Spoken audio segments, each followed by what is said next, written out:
시청자 여러분 안녕하십니까. 12월 8일 시사정담 시작하겠습니다. 시청자 여러분, 한동훈 법무장관이 자기 정치 지도자 선호도 조사에서 이재명 민주당 대표와 오차 범위 내에서 각축을 벌이고 있는 것으로 나타났습니다. 여상훈 변호사님과 주말 정가 이슈 분석 정리하도록 하겠습니다. 여 변호사님, 네. 늘 금요일마다 갤럽 여론조사가 어떻게 나오는가 이게 관심인데요. 이번에는 특히 한동훈 법무장관이 11월 9일자로 이렇게 나온 갤럽 여론조사에서는 이재명 21, 네. 한동훈 13. 네, 차이가 많았네요. 그래도 뭐 거의 많이 그렇죠. 따라 붙었다. 네. 이렇게 돼가지고 차기 이 여론조사 아마 2주인가 3주 만에 갤럽에서 한 번씩 하는데 여기에서는 어떻게 나올 것인가. 이게 아주 관심사 아니었습니까? 그래서 갤럽에서 차기 대통령감으로 어떤 분이 가장 좋냐 이렇게 물었는데 이번에는 이재명 19, 한동훈 16.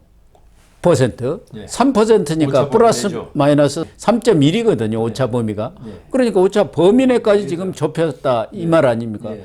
한동훈 장관이 정말 인기가 이렇게 좋아진 겁니까? 뭐 저는 그 이유가 결국 이재명 대표의 여러 가지 뭐 사법 리스크라든가 그다음 뭐 이 인격적 도덕적 문제 이 반사가 아닌가 어떤 대비 효과 그게 클 것이다. 그리고 이재명 대표는 지금 온갖 범죄 혐의를 받으면서 재판 중인데 한동훈 장관은 그 반대로 그런 범죄를 밝혀내는 최고 직책에 있는 그렇죠. 법무장관이라는 면에서 상당히 대비가 된다. 그래서 한동훈 장관 자체의 어떤 개인적인 인기도 물론 분명히 있습니다. 저도 뭐 유튜브 이런 걸 보면은 국회에서 한동훈 장관의 국회 질의 답변 보면 정말 이때까지 보통의 국무위원들 국회의원 앞에서 절절매는 그런 모습이 아니고 당당한 모습을 보여줬거든요. 그러면서도 아주 언변이 화려하고 그다음 논리적이고 이런 면에서 중도 보수의 어떤 시선을 끌기에 충분했다. 그렇지만 그렇다고 해서 16%, 19% 이 오차 범위 내로 한다는 건 좀 특이한 현상이다. 왜냐하면은 이재명 대표는 이미 대선에 한번 나갔고, 그렇죠. 사실은 2010년부터 완전 정치인입니다. 정치만 지금 13년째, 그전에도 물론 시민운동 하면서 했지만은 본격적인 정치인으로 13년째 하는 사람이고, 한동훈 장관은 아직 뭐 내가 정치한다 말도 안 했어요. 들어가지도 않았어요. 위에서 마치 뭐 이 정치할 이제 하는 걸 거의 기정사실화 시켜놓고는 있지만 본인 말로 입으로도 한마디도 정치 이야기 안 했는데 이렇게 하는 건 좀 기현상이지만 이 현상의 배후에는 이재명 대표의 문제점이 오히려 그걸 반대로 뒤집으면 한동훈 장관에 대한 지지로 나타나고 그다음 또는 저는 이 개인적으로 이거는 좀 정상 현상은 아니다. 지금 대통령이 윤석열 대통령이고 그다음 이분도 같은 지금 역정을 밟고 거의 같은 역정을 받고 있어요. 그렇죠. 그런데 그 윤석열 대통령의 인사에 대해서 검찰 위주 인사 이런 걸 국민들이 중도층도 상당히 비판적이고 함에도 또 검찰 출신 장관이 대통령 그 감으로 지금 지지를 받고 부상하고 있는 거죠. 그럼 좀 모순되잖아요. 그런 면에서 이게 결국은 이재명 대표의 어떤 비도덕성 이런 그 어떤 사법 리스크 이런 게 크게 반영된 거 아니냐 그런 생각도 듭니다. 그렇습니다. 그런데 혹시 다른 분들은 어떻게 나왔나 이게 궁금하실 것 같으니까 홍준표 4%, 이낙연 3%, 김동연 경기지사 그리고 오세훈, 이준석, 원희룡 2%, 유승민 1%. 전체적으로 조사는 이렇게 나와 있고요. 특히 국민의힘 지지층에서는 이 여론조사 대상자가 351명인데 41%가 한동훈, 홍준표 7%, 오세훈, 원희룡 5% 이런 정도로 나와 있고 민주당 지지자 334명 중에서는 이재명이 50%로 압도적이고 다른 사람들은 뭐 5% 이내로 이렇게 나와 있는 상황입니다. 그러면 이 현상을 보면은 이제 차기 대권 주자로서 현재 시점에서는 이재명, 한동훈 양강 체제로 완전히 굳어졌다 이렇게 봐도 되는 겁니까? 뭐 지금 현재 지지율만 놓고 볼 때는 아직 뭐 대선이 한 4년 더 이상 남았는데, 근데 제가 볼 때 이 지금 나타난 현상, 뭐 이재명 대표가 뭐 더불어민주당 쪽에서 51%, 이거는 뭐 당연히 예상되는 경우 오히려 더 적게 나왔네요. 저도 그래요. 그동안 이제 그 새 총리 정세균, 이낙연, 김부겸 총리의 어떤 이재명 대표에 대한 도덕성 회복 외침, 뭐 이런 것 때문에 51%가 나왔는지 모르겠지만 그렇다 하더라도 부동의 일입니다. 마치 미국의 트럼프가 아무리 욕을 먹고 지금 재판을 거기도 4건인가 받고 있어도 부동의 일입니다. 그런 식으로 이재명 대표에 대한 어떤 그 대세론 그게 확립되어 있고요. 이게 그동안 저희들로서는 이해할 수 없는 게 그 정도 사법 리스크면은 안 나와야 되는데 이거는 그러니까 이재명 대표에 대한 어떤 지지라기보다도 어떤 윤석열 정권에 대한 어떤 반감, 그렇다고 이게 결국 이재명 대표에 대한 지지로 나타나는 거죠. 그리고 이재명 대표에 대해서 아직도 많은 진보 지지층에서 구정치인이 아니다. 이재명 대표는. 사실 이재명 대표가 뭐 사이다 발언이니 뭐 여러 가지로 많은 흠이 있지만 그래도 이 구시대 정치인은 아니다라는 느낌을 가지고 있는 것 같아요. 진보 지지층이. 거기에 대해서 그 젊은 층 이런 사람들이 이재명 대표 지지를 보낸 것 같고요. 그 다음 한동훈 장관에 대해서는 아마 이 지금 말씀하신 뭐 오세훈, 뭐 홍준표 쭉쭉쭉 이분들에 대해서 구시대 인물로 보는 것 같아요. 벌써. 그리고 당신들로서는 이런 정치를 갖다가 바꿀 수 없다. 이런 느낌을 가지는 것 같아요. 한동훈 장관에 대해서는 정치를 한 번도 안 했지만 어떤 국회에 나와서 사실 가장 스포트라이트를 많이 받았을 겁니다. 국회에서. 그 답하는 거 이런 걸 쭉 볼 때 뭐 진보냐 보수냐를 떠나서 어떤 이 기득권층, 기득권층이 아니라 진보 기득권층입니다. 여기하고 과감히 막 붙을 수 있는 보수의 새로운 얼굴이다. 이런 느낌이 강하게 돼 있어요. 왜냐하면 정치를 안 했으니까 그동안 그 새로운 얼굴이죠. 나머지 지금 말씀하신 홍준표 의원, 저는 원희룡 장관도 의외로 아주 적게 나왔더라고요. 대선에 벌써 후보로 몇 번 나갔는데도 정치를 오래 했기 때문에 구시대 인물로. 그래서 지금 우리 국민들은 있죠. 요걸 하면서도 새로운 인물을 지금 갈구하고 있다. 특히 보수층에서는 보수, 중도 보수 이런 분들은 그런 면에서 아마 이게 한동훈 장관이 크게 실수하지 않는 이상은 계속적으로 이런 현상이 유지될 것이다. 그렇게 예측됩니다. 그러니까 한동훈 장관이 이 차기 지도자 여론조사에서 첫 등장한 건 이것은 갤럽에서 이름을 쭉 대주면서 하는 게 아니고 각자한테 물어보는 겁니다. 당신이 생각할 때 차기 정치 지도자, 차기 대통령감으로 누구를 생각하느냐 하니까 사실들은 이 국민들이 자기의 마음속에 없는 사람은 얘기를 하지 않지 않습니까? 그게 지난해 6월에 첫 등장했는데 4%로 등장을 했거든요. 윤석열 대통령은 2020년 1월인가 등장했는데 1%로 시작을 했습니다. 그래서 6월에 4% 했는데 그해 12월에 지난해 12월에 10%가 나와버렸어요. 그리고도 쭉 10% 이상 두 자릿수를 유지하다가 13%로 올라갔었는데 15%가 넘은 것은 이번이 처음이거든요. 16%까지 갔으니까요. 그 15%가 아주 중요한 또 터닝 포인트 어떤 그런 분기점이 되는데 이제 16%까지 올라갔어요. 그러나 이 두 사람을 합쳐도 35%뿐이 안 됩니다. 그렇죠. 양쪽 1위라는 사람들. 의견 유보층이 43%입니다. 그렇기 때문에 대선이 멀었고 그러나 일반적인 어떤 추세는 볼 수가 있는 것이죠. 왜냐하면은 좀 전에 말씀드린 뭐 더불어민주당에 누가 조사의 대상이 되는지 거의 예상은 되지만 거의 의미가 없으니까 그렇고 그 국민의힘 쪽에서도 지금 뭐 우리 국민 이름만 되면 누구나 알 수 있는 홍준표, 오세훈, 원희룡 다 나왔음에도 불구하고 한동훈 장관이 16% 차지했다는 건 있죠. 이거는 진짜 아까 말씀드린 대로 정치에 정자도 안 꺼낸 분한테 어떤 엄청난 거고요. 제가 그 아까 한동훈 장관의 지지율이 결국 이재명 대표라든가 더불어민주당의 어떤 비도덕적인 면, 내로남불, 그다음 여기에 대한 반사적 효과라 그러는데요.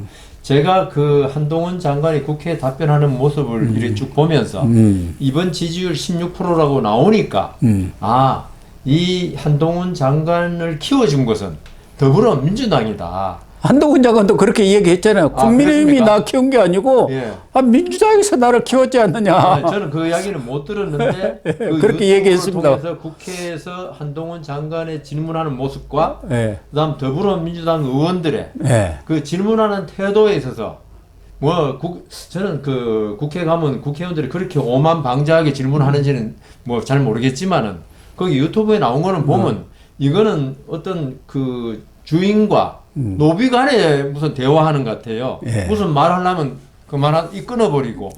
그러면서 어떤 더불어민주당의 어떤 그 사람들의 어떤 그 점잖음 아니면 그 상대방을 배려하는 마음 이런 게 전혀 안 느껴지고 그 와중에 한동훈 장관이 끝까지 살아남아 가지고 자기 소신껏 대답하고 이런 걸 볼 때 이거 더불어민주당이 한동훈 장관을 지금 키워주고 있구나 이런 느낌을 정말 진짜 많이 받았어요. 왜 우리 시청자들이 텔레비에 나오는 또는 유튜브에 나오는 한동훈 장관과 야당 의원들 간의 설전이랄까 질의응답 과정을 보면은 그 애티튜드 태도도 문제가 있지만 내용 면에서도 법사위에서 뭐 이수진자, 김용민이다 다 법조인 출신들 아닙니까? 이 사람들이 이제 그렇다 하더라도 박범계는 장관을 먼저 한 사람이고 판사 출신의 나이로 보나 여러 캐리어가 한동훈 장관보다는 훨씬 많은 경험을 한 사람 아닙니까? 국회의원도 지금 3선 아닙니까? 그런데 한동훈 장관하고 논리적으로 붙어서 이렇게 논쟁을 하는 것 보면 박범계가 형편없이 밀려버린단 말이에요. 그런 거 보고 시청자들이나 우리 유권자들, 국민들 입장에서 야 한동훈이 똑똑하네 이렇게 인식이 딱 바뀌는 거 아닙니까? 그러니까 야당 의원들 질의하는 걸 저도 보면요. 어떤 팩트에 근거하거나 논리에 근거한 게 아니고 당신 잘못됐어. 한동훈 장관 당신 건방져. 이런 기조에서 출발해버려요. 그러니까 어떤 정책 대결은 아예 없었고 정책 대결하고 인신공격이라도 어떤 팩트를 가지고 그럼요. 우리 김유겸 의원처럼 청담동 술집 사건이라든가 이런 것처럼 아무 근거도 없는 가지고 그렇게 자꾸 싸움을 붙으니까 이거 질 수밖에 없는 거죠. 거기다가 그런 자기의 무리한 질문을 그 국회의원이라는 걸로 이 위세를 이용하려고 그러니까 저기 더불어민주당의 맹목적 지지자들 외에는 이게 국회의원들이 과연 국민의 대표자인가? 장관도 어떻게 보면 있죠. 국민의 대표자예요. 법무부 행정을 국민들이 나서서 할 수 없으니까 대통령을 뽑고 대통령이 장관을 이용해서 하는 건데요. 서로 존중해 가며 돼야 되는데 이 야당 국회의원들은 어떤 장관에 대해서 카운터 파트로서 질문의 대상이고 답변을 듣는 자리가 아니고 일방적으로 혼내는 자리로 만들고 있더라고요. 한동훈 장관은 사실과 팩트와 어떤 논리에 입각해서 반박을 하니까 이건 너무 비교가 되는 거예요. 그러니까 저렇게 훌륭한 장관이 있나 이렇게 되니까 결국 아까 고 교수님도 말씀하시고 저도 말씀드린 대로 결국 더불어민주당이 지금 키워주고 있다. 만일 질문을 제대로 하고 국회가 정상적이었으면 한동훈 장관이 저렇게 지지율이 나올 리가 없어요. 그렇습니다. 그래서 한동훈 장관의 인기가 이렇게 나올 수밖에 없다는 것을 저희들이 언론 보도를 통해서 충분히 알 수 있는 게 대구, 대전, 울산 현지 방문을 했지 않습니까? 그런데 어디를 가도 한동훈 신드롬 현상이 나타나고 있는데 그게요. 그 진보 쪽은 대체로 젊은층 많아야 50대, 30, 40대 지지자가 많잖아요. 그 사람들은 셀카 찍고 어떤 팬덤 여기에 많이 지배되는 층이기 때문에 유력 야당 정치인이 어디 지방 가서 찍는 거는 우리는 되게 당연하게 맞는데 사실 보수 그러니까 한동훈 장관을 지지한다면 중도 또는 중도 보수 아닙니까? 그렇죠. 이분들은 좀 수줍어해요.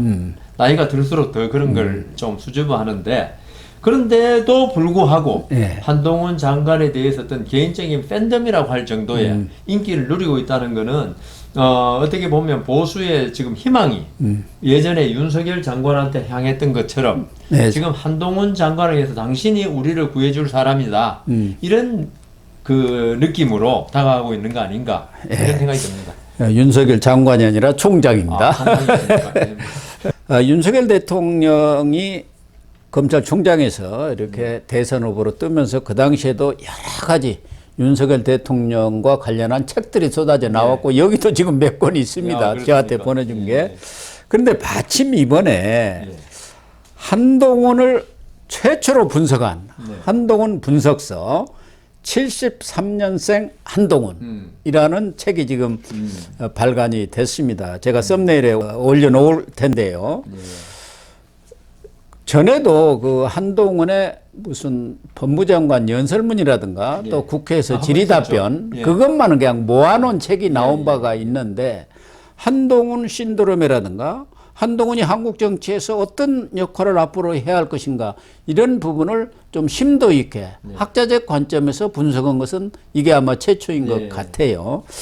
거기서 한동훈 신드롬 현상 이게 왜 이렇게 나타나냐 이걸 이제 이 저자가 심기준 교수라고 국내 대학 교수가 아니라 또 스페인에 가서 어려운 대학이죠. IE 대학 영어로 IE 대학 디지털 미디어 조교수를 지금 하고 계시는 분이에요.